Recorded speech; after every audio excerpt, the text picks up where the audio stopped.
मजाक एक ऐसा शब्द है जिसे ज़्यादातर लोग एक दूसरे को हंसने हंसाने के लिए इस्तेमाल करते हैं।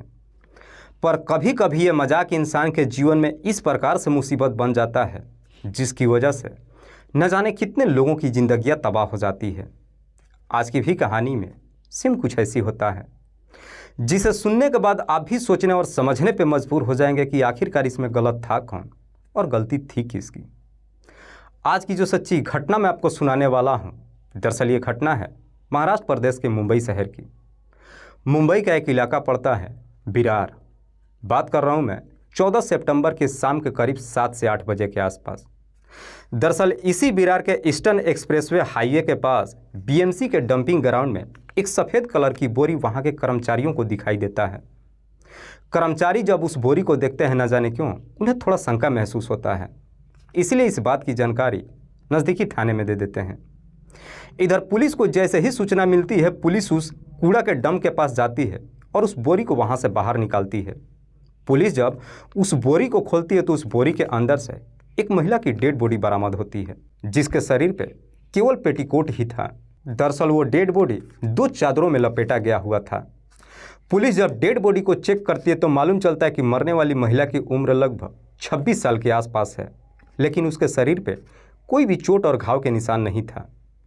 उसके पास कोई ऐसा प्रमाण पत्र भी नहीं था जिससे उस महिला की पहचान हो सके। इसीलिए पुलिस उस डेड बॉडी के बारे में वहां पे मौजूद कर्मचारियों से पूछताछ करती है, पर वहां पे मौजूद कोई भी व्यक्ति उस डेड बॉडी का शिनाख्त भी नहीं कर पाता है, जिससे पुलिस अंदाज़ा लगाती है कि शायद ये महिला इस इलाके की नहीं रहने वाली है।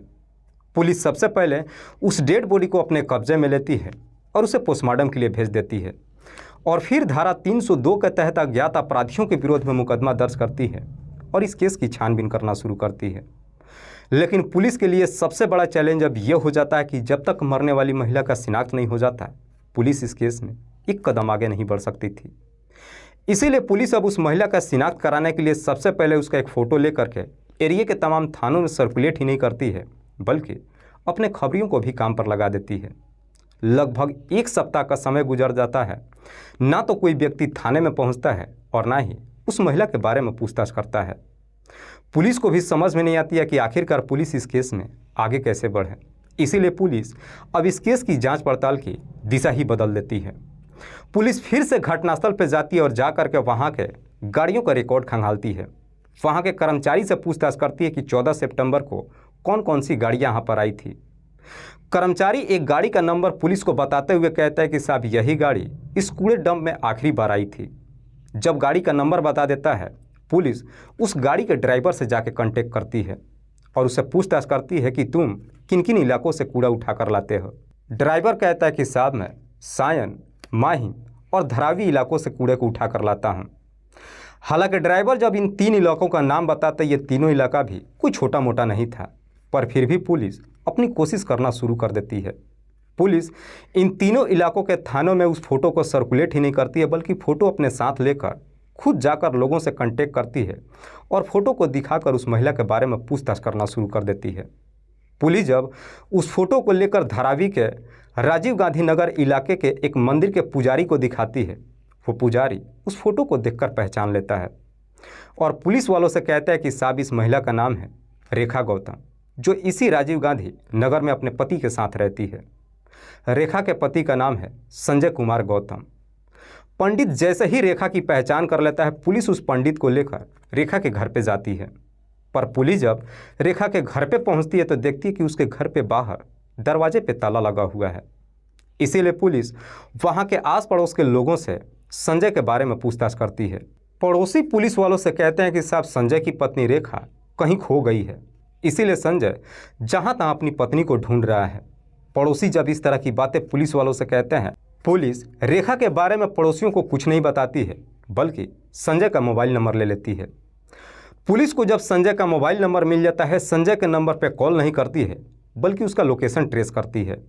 पुलिस को जैसे ही संजय का लोकेशन मिल जाता है, पुलिस उसी दिन जाकर के उस लोकेशन से संजय को गिरफ्तार कर लेती है और फिर संजय को गिरफ्तार कर सीधे थाने में लेकर आती है और सबसे पहले उसकी पत्नी रेखा के बारे में पूछताछ करती है। तो संजय पुलिस वालों से कहता है कि साहब 14 सितंबर को मैं अपनी पत्नी के साथ विरार स्थित जीवनदानी मंदिर माता के दर्शन करने के लिए गया था। जब मैं अपनी पत्नी के साथ ट्रेन में बैठा, मेरी पत्नी लेडीज़ कंपार्टमेंट में चली गई और मैं जेंट्स बोगी में आ गया।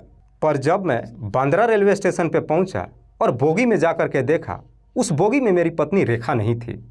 उसके बाद से मैं अपनी पत्नी की हर जगहों पर ढूंढा। जब उसका कहीं कुछ पता नहीं चला, विरार थाने में जाकर अपनी पत्नी का गुमशुदगी का रिपोर्ट भी दर्ज कराना चाहा, लेकिन विरार थाने की पुलिस ने कहा कि यह मामला यहाँ का नहीं है, बल्कि तुम बांद्रा रेलवे स्टेशन थाने में जाओ और वहाँ पे जाकर अपनी पत्नी का गुमशुदगी का रिपोर्ट दर्ज कराओ। जब मैं बांद्रा रेलवे स्टेशन थाने में गया, जाकर अपनी पत्नी का गुमशुदगी का रिपोर्ट दर्ज कराना चाहा, तो वहाँ के पुलिस ने बताया कि 2-4 दिन पहले अपनी पत्नी को ढूंढ लो, जब नहीं मिलेगी हम गुमशुदगी का रिपोर्ट दर्ज कर लेंगे। दरअसल दोनों थानों में से किसी ने मेरी पत्नी का गुमशुदगी का रिपोर्ट नहीं दर्ज करा। संजय जब यह पूरी कहानी पुलिस को सुनाता है, पुलिस को संजय की बातों पर यकीन नहीं होता है। इसीलिए पुलिस अब रेखा की डेड बॉडी का वो फोटो संजय को दिखाती है और कहती है कि तुम्हारी पत्नी की हत्या कर दी गई है। अब सच सच बताओ कि तुमने अपनी पत्नी की हत्या क्यों किया है। पुलिस जैसे ही उस फोटो को संजय को दिखाती है, संजय उस फोटो को देखकर चीख चीख करके रोने लगता है और पुलिस वालों से कहता है कि साहब आप लोग कैसी बातें कह रहे हैं, भला मैं ही अपनी पत्नी की हत्या क्यों करूंगा। पर संजय जैसी इस तरह की बातें कहता है, पुलिस संजय को एक जोरदार की तमाचा लगा देती है और साथ ही साथ अब उसके साथ सख्ती से पेश आनी शुरू कर देती है। पुलिस जैसे ही अपना सख्ती दिखाना शुरू करती है, आखिरकार संजय मजबूर होकर अपनी सच्चाई कबूल कर लेता है। दरअसल इस कहानी की शुरुआत होती है घटना से ठीक लगभग 4 महीने पहले। संजय के पिता का नाम है रघुनाथ प्रसाद गौतम, जो उत्तर प्रदेश के आजमगढ़ जिले के रहने वाले हैं। रघुनाथ जो पेशे से एक दर्जी है। संजय अपने ही इलाके से बीए तक की पढ़ाई करता है और पढ़ाई कंप्लीट करने के बाद अपने पिता के ही कामों में हाथ बटाता है। संजय की जब अपनी पढ़ाई कंप्लीट हो जाती है, उसके बाद से रघुनाथ प्रसाद अपने बेटे के बगल के ही गांव की रहने वाली रेखा से शादी कर देता है। रेखा जो खुद बीए तक की पढ़ाई नहीं कर चुकी है, बल्कि देखने में भी बेहद खूबसूरत। संजय जब रेखा से शादी कर अपने घर लेकर आता है, खूबसूरत पत्नी पाकर बेहद ही खुश होता है। जब कुछ दिन का समय गुजरता है, एक दिन रेखा अपने पति को समझाते हुए कहती है कि यहाँ गांव पे रहकर तुम अपना समय बेकार कर रहे हो, तुम पढ़े लिखे ही नहीं हो, बल्कि काम की भी अच्छी नॉलेज है। इसलिए मैं चाहती हूँ कि तुम बाहर जाओ, बाहर में जाओगे एक अच्छी नौकरी मिलेगी, ठीक ठाक पैसा भी कमाओगे, जिससे हमारे आने वाले बच्चों के लिए बेहतर हो जाएगा। जब इस तरह की सुझाव अपने पति को देती है, संजय को भी कहीं ना कहीं अपनी पत्नी की बातें पसंद आ जाती है और फिर जुलाई महीने में संजय अपनी पत्नी को लेकर मुंबई के धारावी इलाके में जाता है, जिस इलाके में संजय के गांव के कई सारे लोग रहते थे। उन्हीं की मदद से राजीव गांधी नगर में एक किराए का कमरा ले लेता है और फिर उसे एक एक्सपोर्ट फैक्ट्री में नौकरी भी मिल जाती है। उसके बाद से जब संजय अपनी नौकरी करने लगता है, उसी कमरे में अपनी पत्नी के साथ खुशहाल तरीके से जीवन व्यतीत करने लगता है। इधर रेखा जो देखने में जितनी सीधी सादी थी, उतनी ही धार्मिक। हर सुबह जब उठती है, सबसे पहले बगल के मंदिर में जाती है, पूजा पाठ करने के बाद जब घर पे आती है, अपने पति के लिए नाश्ता तैयार करती है और साथ ही साथ लंच बॉक्स भी तैयार करती है। लेकिन जैसे ही कुछ दिन का समय गुजरता है, एक दिन रेखा सुबह सुबह ही अपने पति से मजाक करते हुए कहती है कि दरअसल मैं तुमसे शादी करना ही नहीं चाहती थी। जब मैं कॉलेज में पढ़ रही थी, मेरा एक लड़के के साथ में प्रेम प्रसंग चल रहा था और मैं उसी से शादी करना चाहती थी, लेकिन मेरे घर वालों ने शादी नहीं होने दिया। रेखा जैसी ये बातें कहती है, सुन करके रेखा की ये बातें सीधे संजय के दिल पे लग जाती है। संजय इस बात को बर्दाश्त ही नहीं कर पाता है कि उसकी पत्नी का शादी से पहले किसी और के साथ में प्रेम प्रसंग चल रहा था। इसी बात को लेकर के अब रेखा और उसके पति संजय के बीच आए दिन हर रोज झगड़े तकरार शुरू हो जाता है। जब रेखा को मालूम चलता है कि इसी बात से उसका पति काफ़ी दुखित हो चुका है, रेखा फिर से अपने पति को समझाते हुए कहती है कि जो मैंने बात तुमसे कहा था, दरअसल वो एक मजाक था। मेरा शादी से पहले किसी के साथ में भी कोई प्रेम प्रसंग नहीं चल रहा था। लेकिन बावजूद इसके संजय की अपनी पत्नी की बातों पर यकीन नहीं होता है, बल्कि जैसे जैसे समय गुजरता है, पति पत्नी के बीच में इस प्रकार से दूरियां बन जाती है कि अब संजय अपनी पत्नी के ऊपर हाथ भी उठाने लगता है। दरअसल रेखा की ये बातें संजय के दिमाग में इस प्रकार से घर कर जाता है कि अब उसके अंदर शक पैदा हो जाता है। अब संजय अपने शक को दूर करने के लिए एक दिन मुंबई से अपने घर पे ही नहीं आता है, बल्कि अपने ससुराल भी जाता है कॉलेज के कई सारे लड़कों से जाकर मुलाकात करता है और उनसे पूछताछ करता है कि रेखा का किस लड़के के साथ में प्रेम प्रसंग चल रहा था। संजय अपनी तमाम कोशिश कर लेता है, लेकिन इसके बावजूद भी संजय को ये नहीं मालूम चलता है कि रेखा का किसी के साथ में अफेयर चल रहा था। संजय गुस्से में ही फिर से मुंबई जब पहुंचता है, इस प्रकार से अपनी पत्नी से नफरत कर लेता है कि अब रेखा को हमेशा के लिए इस दुनिया से ही हटाने का तय कर देता है और फिर अपनी पत्नी को इस दुनिया से हटाने के लिए एक षड्यंत्र बनाता है। और इसी षड्यंत्र के तहत 14 सितंबर को सुबह सुबह अपनी पत्नी से झगड़े तकरार ही नहीं करता है, बल्कि रेखा की बुरी तरीके से पिटाई भी कर देता है।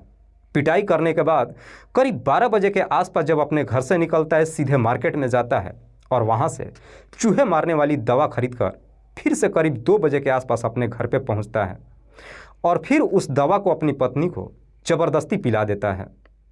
पिलाने के बाद शाम के करीब 6 बजे के आसपास अपनी पत्नी को कमरे में ही बंद कर फिर से घर से बाहर निकल जाता है और लगभग 2 घंटे बाद करीब 8 बजे के आसपास संजय जब वापस अपने घर पे पहुंचता है तो देखता है कि उसकी पत्नी रेखा की कमरे के अंदर ही मौत हो चुकी है। रेखा की जैसे ही मौत हो जाती है, उसके बाद से संजय अब अपनी पत्नी की डेड बॉडी को ठिकाने लगाने के लिए फिर से एक षड्यंत्र बनाता है। दरअसल उसके शरीर के सारे कपड़े उतार देता है, सिर्फ पेटीकोट छोड़ देता है। अपने घर के अंदर से 2 चादर लेकर के आता है और उन्हीं चादरों में रेखा की डेड बॉडी को लपेट देता है और फिर उसकी डेड बॉडी को घर में पड़े एक सफ़ेद कलर की बोरी में डाल करके उसका मुंह बंद कर देता है। पूरा रात वहीं पे बैठ करके गुजारता है। जैसे ही सुबह का 3 बज जाता है, अपनी पत्नी की डेड बॉडी को लेकर घर से निकलता है और लोगों से छुप छुपा कर बगल के कूड़े डंप में ले जाकर फेंक देता है। वाकई में संजय जब ये पूरी कहानी पुलिस को बताता है तो पुलिस संजय की तरफ देखते हुए उससे कहती है कि जब तुमने अपनी पत्नी के बारे में पता लगा ही लिया और जब तुम्हें मालूम चल गया कि तुम्हारी पत्नी का किसी के साथ में कोई अफेयर नहीं चल रहा था, तो फिर तुमने अपनी पत्नी को मार क्यों दिया? ज़रा सोचो, तुम्हारी एक छोटी सी गलती की वजह से तुम्हारी पत्नी की मौत ही नहीं हो गई, बल्कि तुम्हारी भी ज़िंदगी हमेशा के लिए बर्बाद हो गई। फिलहाल पुलिस ने संजय को अपने कस्टडी में लेकर उसे अगले दिन जिला अदालत में पेश करती है, जहां से उसे जेल भेज दिया जाता है। दोस्तों, इस पूरी घटना के बारे में आप क्या सोचते हैं? आप अपनी राय हमें कमेंट बॉक्स में ज़रूर दीजिएगा। कल फिर मिलते हैं एक और नई सच्ची घटना के साथ। तब तक के लिए जय हिंद, जय भारत।